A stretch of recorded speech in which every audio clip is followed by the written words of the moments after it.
అనేక తీర్థయాత్రలు చేసేటువంటి మనం ఈరోజు అయ్యప్ప స్వామి వారి యొక్క శబరిగిరి యాత్రకి శ్రీకారం చుట్టాం. అన్ని తీర్థయాత్రలు వేరు, శబరిగిరి తీర్థయాత్ర మాత్రం చాలా ప్రత్యేకమైనది. ఎందుకంత ప్రత్యేకమైనటువంటి విశిష్టత ఈ యొక్క తీర్థయాత్రకి సంతరించుకుందంటే, సాధారణంగా ఏ యొక్క ఆలయానికి వెళ్ళినప్పటికీ గృహస్థ అయినా, లేకపోతే బ్రహ్మచారి అయినా, లేకపోతే ఇంకొక సన్యాసి అయినా, పురోహితులైన ఎవరైనా సరే ఒకే విధంగా ఉంటుంది. ఎవరైనా వెళ్ళి దర్శించుకునే విధంగా ఉంటుంది. అలాగే అక్కడ అభిషేకాలు కానీ, పూజాధికారులు కానీ అన్ని సాధారణమైనటువంటి పరిస్థితులు ఉంటుంది. ఒక్క శబరిమల క్షేత్రంలో మాత్రమే కేవలం దీక్షాపరులు మాత్రమే రావాలి అనేటువంటి నియమం ఉంది. ఇప్పటికీ కొంతమంది మాల అనేటువంటిది ధరించకుండానే అయ్యప్ప స్వామి వారి క్షేత్రం దర్శిస్తున్నారంటే అది పొరపాటు నేను అనట్లేదు. కానీ అయ్యప్ప స్వామి వారి క్షేత్రానికి ప్రత్యేకంగా ఉన్నటువంటి ప్రథమమైనటువంటి నియమం ఏంటంటే దీక్షాపరులు మాత్రమే అయ్యప్ప స్వామి వారి ఆలయానికి రావాలనేటువంటి విశిష్టత. అయితే ఈ దీక్ష ఎలా చేయాలనేది ఆటోమేటిక్ గా అందరికీ తెలిసిన విషయం. ఇప్పటికే మనం ఆల్రెడీ ఈ యొక్క మండలకాల దీక్షను కూడా ఆచరించడం జరిగింది. అయితే అసలు మండలకాల దీక్ష అంటే ఏంటి?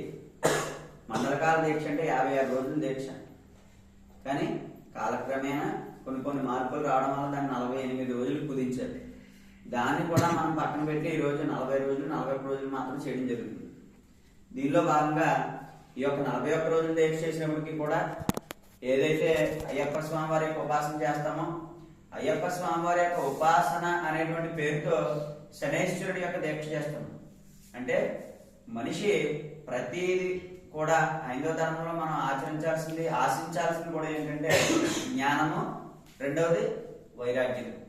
జ్ఞానము వైరాగ్యం అనేది కామి కానివాడు మోక్షకామి కాలేడు అనేటువంటి విధంగా ప్రతి విషయం మీద కూడా ఒక జిజ్ఞాస కలిగి ఉండాలి. ప్రతి విషయాన్ని తెలుసుకోగలగాలి. ప్రతి బ్రహ్మచారి పెళ్లి చేసుకోవాలనుకోవాలి, పెళ్లి చేసుకోవడం, పిల్లలు కావాలనుకోవాలి, భవిష్యత్తు కావాలనుకోవాలి, అంతవరకు సబబే. ఆ తర్వాత ప్రతి మనిషికి కావాల్సినటువంటి ముఖ్యమైన ఆస్తులు, అంతస్తులు, పొలము, కార్లు, డబ్బు ఇవన్నీ కాదు, వైరాగ్యం కావాలి ఏ మనిషికైనా సరే. అందుకే మనం కనీసం భోజనం చేసినప్పుడు కూడా అన్నపూర్ణదేవిని అడుగుతాం. ఎందుకంటే ఆ పరమేశ్వరుడు కూడా 2 చేతులు జోడించి ఆవిడని అడిగాడు, ఏమని? జ్ఞాన వైరాగ్యాలు సిద్ధించేటువంటి భిక్షను ఆవిడ ప్రసాదించమని చెప్పి అడిగాడే. అదే విధంగా ప్రతి మనిషి కూడా ధర్మ, అర్థ, కామ, మోక్ష అన్నారు. ఫస్ట్ ధర్మంగా జీవించడం రావాలి. అర్థించడం అంటే ధర్మంగా జీవించమన్నాడు కదా అని ఎవరు పిలిస్తే వాళ్ళకి కూడా వెళ్ళిపోవడం, లేకపోతే ఎవరు ఏది అడిగితే అది బాలశంకరులాగా ఇచ్చేయడం. బాలశంకరుడు అంటే శివుడు సర్వం తానే అన్నాడు కాబట్టి తాను ఏది ఇచ్చినా ఇది నేను కాదు కదా, మొత్తం అంతా నేనే కదా అనుకున్నాడే. కానీ మానవ జీవితం ఎత్తిన తర్వాత మనకి కూడా జీవనోపాధి అనేది ఉండాలి. మన భార్య బిడ్డలు పెంచుకోవడానికి సంపాదన అనేది ఉండాలి. ఇవన్నీ ఉండాలి కాబట్టి ధర్మంగా జీవించిన తర్వాత రెండవది అర్థము అంటే సంపాదించడం. ధర్మార్థ అంటే ధర్మంగా సంపాదించమని చెప్పారు. ధర్మార్థ తర్వాత కామమోక్ష అన్నారు. తర్వాత ప్రతి విషయంలో కామము అంటే కేవలం శృంగారం మాత్రమే కాదు, ప్రతి విషయాన్ని జిజ్ఞాస కలిగి ఉండడం కామం అంటారు. చదువుకోవాలనుకోవడం ఒక కామం, ఉద్యోగం చేయాలనుకోవడం ఒక కామం, లేకపోతే ఒక రాజకీయ విధానంలో ఎదగాలనుకోవడం, ఏదైనా ఒక పీఠాన్ని అధిగమించాలనుకోవడం కూడా కామం. అయితే ఇవన్నీ అయిన తర్వాత అప్పుడు ఏది నాది కాదు అనేటువంటి విడిచిపెట్టే గుణం మాత్రమే వైరాగ్యంలోకి వస్తుంది. వైరాగ్యము అంటే మనిషి మానవ శరీరంలో ఉన్నప్పుడే భగవంతుడిగా మారడాన్ని వైరాగ్యం అని చెప్పి నిర్వచనం చేసుకోవచ్చు ఒక రకంగా చెప్పాలి. అయితే ఇంతటి మహోత్కరమైనటువంటి విషయాలు మన జీవితంలో సాధన చేద్దామంటే ఎలాంటి పరిస్థితుల్లోనూ కుదరదు. ఎందుకంటే మనిషి యొక్క జీవితం తిరియక్ లాంటిది. తిరియక్ అనేటువంటి సంస్కృత పదానికి ఉన్నటువంటి తెలుగు అర్థం ఏంటంటే చక్రము అని. చక్రము గుండ్రంగా తిరుగుతుంది. మనిషి కూడా నువ్వు ఎంత పరిగెత్తినా సరే నువ్వు ఎక్కడ మొదలయ్యావో అక్కడికే వస్తావు. 9 నెలల్లో తల్లి గర్భంలో ఎలాగైతే పుట్టావో బాల్య, యవ్వన, కౌమార, వార్ధకేశ, సుషుప్తి అనేటువంటి దశలు దాటుకుంటూ మళ్ళీ అండము పిండము ఇక్కడే మనం కొట్టుకుని ఉండాల్సిన పరిస్థితి మనకి మానవ జన్మలో ఉంటుంది. అయితే అండము పిండమేనా, ఇక బ్రహ్మాండం అనేది లేదా మనకి? మనం ఇప్పుడు కొత్తగా ఆలోచిస్తున్నాం. అండం పిండ బ్రహ్మాండాలు అంటే అండము పిండము అంటే అండం రూపంలో అమ్మ కడుపులో మొదలవుతున్నాం, చివరికి పిండం పెట్టే పరిస్థితికి వస్తున్నాం. అందువల్ల ఈ రెండు కాదు మానవ జీవితం. ఇంకెన్నాళ్ళు బ్రతికినా ఇదే బ్రతుకు, ఇవన్నీ కాదు. మనం చావు అనేది ఉండకూడదు, బాధ అనేది ఉండకూడదు, ఆకలి అనేది ఉండకూడదు, దప్పుగా అనేది ఉండకూడదు. ఒక దైవలోకంలో వెళ్ళాలి, భూలోకంలో మాత్రమే మనం ఎన్నాలని ఉంటాం అని ప్రతి మనిషి వ్యక్తి జీవితంలో ఎదుగుదల ఎలా కోరుకుంటాడు? అరే ఎన్నాళ్ళు ఈ ఉద్యోగం చేద్దాం, ఈ 50,000 మనకి ఎన్నాళ్ళు సరిపోతాయి, లేకపోతే మన 1,00,000 రూపాయలు ఉద్యోగంకి వెళ్తాం, 1 కోటి రూపాయల ఉద్యోగానికి వెళ్దాం అని ఉంటుందండి మనిషి అన్నాక. దాన్నే జిజ్ఞాస అంటారు, లేదా ఆసక్తి అంటారు. ప్రతి విషయం మీద విషయవాంఛ కలిగి ఉండడం అనేది కామంలోకి వస్తుంది. అయితే ఇలాంటి ఏదైతే మనము అండము పిండం అనేది వదిలేసి బ్రహ్మాండాన్ని సాధించాలని కోరుకుంటున్నామో, ఆ యొక్క బ్రహ్మాండం అనేటువంటి విషయం ఒక అయ్యప్ప స్వామి వారి యొక్క దీక్షలోనే మాత్రం సాధన అవుతుందని చెప్పి చాలా ప్రగాఢమైన నమ్మకం నాకైతే ఉంది.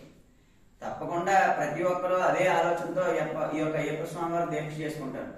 దురదృష్టవశాత్తు ఈ మధ్యకాలంలో వచ్చిన అనేక విధానాలను బట్టి, లేకపోతే దీక్షలు కానీ పూజలు కానీ విశృంఖలత్వాన్ని చెందడం వల్ల మాత్రమే ఈ అయ్యప్ప స్వామి వారి యాత్ర అంటే ఏదో ఒక తీర్థయాత్రను, ఒక విహారయాత్రను, లేకపోతే సరదాగా వెళ్ళి ఒక పర్యాటక ప్రాంతంగానో భావించేటువంటి దౌర్భాగ్య పరిస్థితి ఈ రోజు మన దేశంలో సంతరించుకుంది. అయితే ప్రతి గురువుగా చెప్పకపోవడం నా ధర్మం తప్పినట్టు అవుతుంది. తెలిసిన విషయాన్ని 10 మందికి చెప్పాలి, 10 మందిలో కనీసం 5 చేత ఆచరింప చేయగలగాలి. ఆ 5లో ఒక ఇద్దరైనా సరే మోక్ష సాధన కానీ ఆ యొక్క ఫలితాన్ని కానీ సంపూర్ణంగా పొందినట్టే గురువుకి జన్మకి సార్థకత అనేది లభిస్తుంది. 1,000,000 జన్మల పుణ్యఫలం ఉంటేనే కానీ అయ్యప్ప స్వామి వారి యొక్క దీక్ష తీసుకోవడం కష్టం.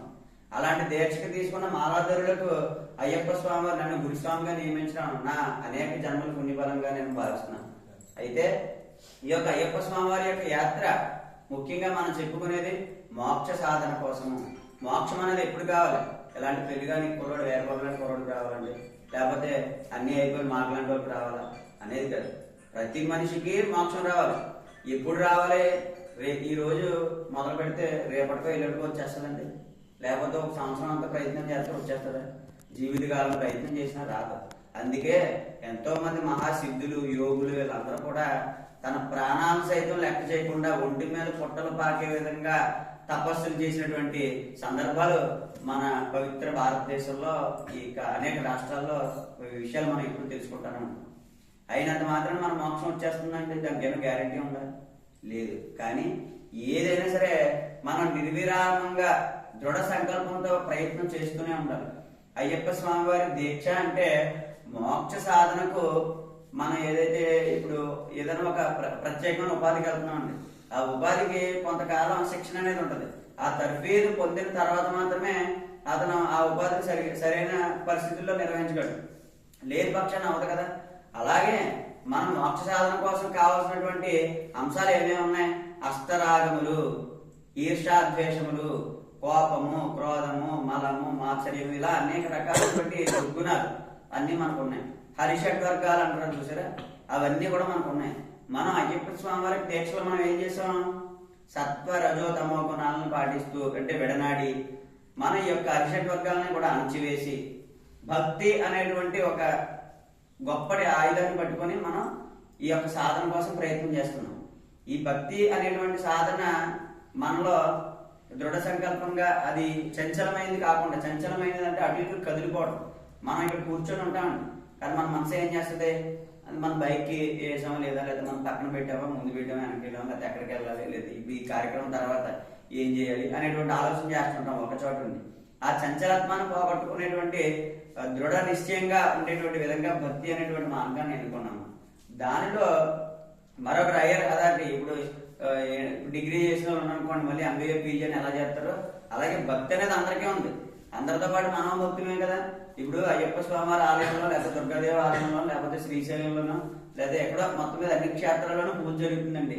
దేని జరుగుతుంది? లోక కళ్యాణార్థం జరుగుతుంది. అంటే అందరూ బాగుండాలనేటువంటి ఆలోచనలో జరుగుతుంది. కానీ మనం మాత్రమే ఒక దీక్ష చేసుకొని, ఒక కలశ స్థాపన చేసుకొని, మన గోత్రనామాలతో మనం ఎందుకు పూజ చేసుకున్నాం? లోక కళ్యాణార్థం జరుగుతున్నప్పుడు ఇంక మనం మాలేసుకోకలేదు కదా. ఇంటి దగ్గర మంచంలో పడుకున్నా కూడా ఆ యొక్క ఫలితాన్ని మనకి ఇస్తున్నారు కదా. మహానుభావులు ఆలయాలు కట్టించి ఆగమ సిద్ధాంతం ప్రకారం చేసి నిత్య దోపదీప నైవేద్యాలతో కైంకర్యాలు ఎందుకు భగవంతుని జరుగుతున్నారు? అందరూ బాగుండాలని ఉద్దేశం. కానీ మనం మాత్రమే దానికి విభిన్నంగా లేదు, నేను కూడా ఒక ప్రత్యేకమైనటువంటి పరిస్థితుల్లో నేను ఉండాలి, 100 మందిలో నేను ఉండకూడదు, 100లో 10 మంది కింద ఉండాలి అనేటువంటి భావనతోనే మనం అయ్యప్ప స్వామి యొక్క మాలాధారణ అనేది చేసుకున్నాం. చక్కగా ఈ 40 రోజులు కూడా వేకుజాము లేచి యాగభక్తం చేసి బోతల సైన్యం చేసి అన్ని నియమాలు సక్రమంగా పాటించి ఈరోజు ఇరుముడి కార్యక్రమానికి ఉపక్రమించాం. అయితే ఇంతటి చక్కటి కార్యక్రమం చేస్తున్నాం. అయితే దీనికి ఉన్నటువంటి ముఖ్యార్థం ఏంటి? కేవలం శబరిగిరి యాత్ర. శబరిగిరి యాత్రకు కావాల్సినటువంటి అర్హతలు ఏంటి?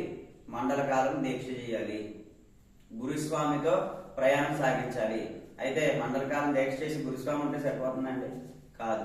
ఏం చెప్తున్నాడు ఆయన? అరిషడ్ వర్గాలని అణచివేయాలి, కామ క్రోధ మధమాచర్యాలను విడనాడాలి, నాది అనేటువంటి అహాన్ని విడనాడాలి. అప్పుడే నీవు తత్వమసి అని చెప్పేసి అన్నాడు ఆయన. తత్వమసి అంటే మనం ఆల్రెడీ ఇది వరకు ఒకసారి చెప్పాం, అది ఏ నీవు అనేటువంటి అర్థం వస్తుంది. లోపల ఉన్నటువంటి అయ్యప్ప స్వామి నీవైనప్పుడు ఇంక నీవు మండపేట నుంచి శబరిమల వరకు వెళ్ళవసరం లేదు కదండి. అయితే అయ్యప్ప స్వామి మనం అయిపోయాం, ఇప్పుడే అవ్వలేదు కదా. అయ్యప్ప స్వామి వారి భంగిమలో కనీసం పావుగొని కూర్చోగలమా? మనం కూర్చోలేం. ఎందుకంటే మన అంత శక్తి విహీనం కాదు. మన శక్తిని ఎప్పుడైతే మన శక్తి మన విహీనులను తెలుసుకున్నామో అప్పుడే భగవంతుని పాదాలు మనం పట్టుకున్నాం. మనకు అన్నీ ఉన్నప్పుడు ఎప్పుడైనా దేవుడు దండం పట్టినామండి? ఎప్పుడు ఏదో లేనప్పుడు ఏదైనా ఇబ్బంది ఉన్నప్పుడే మనకు భగవంతుడు గుర్తొస్తాడు. అదేవిధంగా మన శక్తి విహీనం, మేము ఇంకా ఇక్కడ ఉండలేము. భగవంతుడిలో ఐక్యం అవ్వాలి అంటే ఏం కావాలి? మోక్షం కావాలి. మోక్షం కావాలంటే మనకు ఉన్నటువంటి మార్గాల్లో మనం చేయగలిగినటువంటి పరిస్థితిలో ఉన్నదేంటి? పరమ పవిత్రమైనటువంటి అయ్యప్ప స్వామి వారి యొక్క దీక్ష. ఆ దీక్షనే మనం ఈరోజు చక్కగా పరిపూర్ణం చేసుకోవడం జరిగింది. ఈ శబరిగిరి యాత్రకు కావాల్సినటువంటి ముఖ్య అర్హతల్లో ముఖ్యంగా కోపం అనేది ఉండకూడదు. నెక్స్ట్ రెండోది వచ్చి మధు కైటభ అనేటువంటిది ఇద్దరు ఉన్నారు. వాళ్ళిద్దరూ రాక్షసులు, మధువు కైటభ. వీళ్ళిద్దరూ కూడా శ్రీ మహావిష్ణువు సంవత్సరాన్ని 2 భాగాలుగా విభజించినప్పుడు ఉత్తరాయణంలో శ్రీ మహావిష్ణువు పాలిస్తారండి, దక్షిణాయనంలో ఆయన సైన్యంలో ఉంటారు. అయితే మానవుడికైనా సరే మనం పడుకొని లేచామనుకోండి, ఏమంటే మీరు అల్పాహారం చేయకుండా పడుకొని లేస్తే స్నానం చేసి తీసుకోండి అంటారు.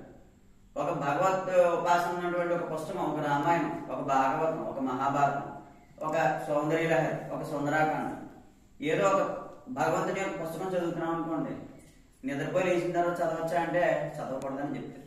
ఎందుకంటే ఎట్టి పుస్తకంలో చదవకూడదు, నిద్రపోయి లేచి అలాంటి గ్రంథాన్ని చదవకూడదు. దైవ గ్రంథం అనే కాదు, మామూలుగా మనం చదువుకునేటువంటి పుస్తకం కూడా నిద్రపోయి లేచి చదవకూడదు. చాలా మంది ఈరోజు విద్యార్థులు ఉన్నారంటే రాత్రి అంతా పడుకొని వేకువజామున లేచి స్నానం చేయకుండానే అక్కడ పోటీ పరీక్షలు తత్వం కాబట్టి చదువుతుంటారు. కానీ మామూలుగా ఎలాంటి భగవద్ గ్రంథం అయితే మాత్రం ఎట్టి పరిస్థితుల్లో స్నానం చేయకుండా చదవకూడదు. ఎందుకు చదవకూడదు? మనిషి నిద్రలోకి వెళ్ళినప్పుడు సుప్తావస్థలోకి వెళ్తాడు. శరీరం సుప్తావస్థలోకి వెళ్ళినప్పుడు శరీరంలో ఉన్నటువంటి నవరంధ్రాల్లో నుంచి కూడా మలం అనేది ఏర్పడుతుంది. కళ్ళలోని, నాసికారంధ్రాల్లోని, అలాగే అన్ని చోట్ల కూడా మలం అనేది ఏర్పడుతుంది. మలమూత్రాలతో కలిగిన దేహం మనకు ఉన్నది కాబట్టి ఎప్పటికప్పుడు శుభ్రం చేసుకుంటూ ఉండాలనేటువంటిది మన నీతి. ఇప్పుడు స్నానం చేస్తున్నాం, ఎందుకు చేస్తున్నాం? స్నానం ఎందుకు చేస్తున్నాం? మనిషి యొక్క శరీరం పంచభూతాల ఆధారంగా నిర్మించబడింది. పంచభూతాల్లో ముఖ్యమైనది ఏంటండి? నీరు. నీరు లేకపోతే మనం బ్రతకగలమా? మన శరీరంలో అధిక శాతం నీరు ఉందని చెప్పి శాస్త్రజ్ఞులు చెప్తున్నారు మనం. అందువల్ల బయట ప్రపంచంలో ఉన్నటువంటి జలాన్ని తీసుకొని శరీరానికి అలదుకున్నప్పుడు శరీరంలో ఉన్నటువంటి జలానికి కూడా అదే రకమైనటువంటి శక్తి రావడం వల్ల చూడండి, మనం ఏవైనా సరే ఆహారం తీసుకున్నా తీసుకోకపోయినా కొద్దిగా స్నానం చేసేవాడికి కొద్దిగా ఓపిక వచ్చేస్తుంది. ఎందుకు వస్తుందంటే మానవ శరీరం పంచభూతాలు నిర్మితం కాబట్టి బయట నుంచి ఉదకాన్ని ఎప్పుడైతే తీసుకొచ్చి మనలో ఉన్నటువంటి జలంలో నిక్షిప్తం చేయడం జరిగిందో తద్వారా మనకు శక్తి అనేటువంటిది వస్తుంది. అయితే ఈ మలమూత్రాలు ఉన్నంతసేపు కూడా మనం ఎలాంటి కార్యాలు చేయకూడదు. అయితే అలాగే శ్రీ మహావిష్ణువు కూడా, ఆయన నారాయణుడైనా సరే నరుడే కదా, శ్రీ మహావిష్ణువు కూడా చెవిలోని మలం ప్రారంభమైంది. దక్షిణాయనంలో నిద్రపోవడం అంటే మనకలా నిద్రపోవడం అంటే ఆయన యోగ నిద్రలో ఉంటాడు. అయితే ఆ మలం నుంచి పుట్టిన వారే ఈ మధువు కైటభ. మధువు అంటే మన కుటుంబం పట్ల అనురాగం కలిగిస్తూ ఉంటాడు. కైటభ అంటే ఇంకా విపరీతమైనటువంటి ప్రేమ. ఆ ప్రేమని ఎలా ఉంటుందంటే మనం తెగించలేమన్నమాట దాన్ని. ఇప్పుడు ఏ పని చేయలేనా, అయ్యో నా కొడుకు, నా భార్య, నా తల్లి, నా అన్న, నా బామ్మతి, నా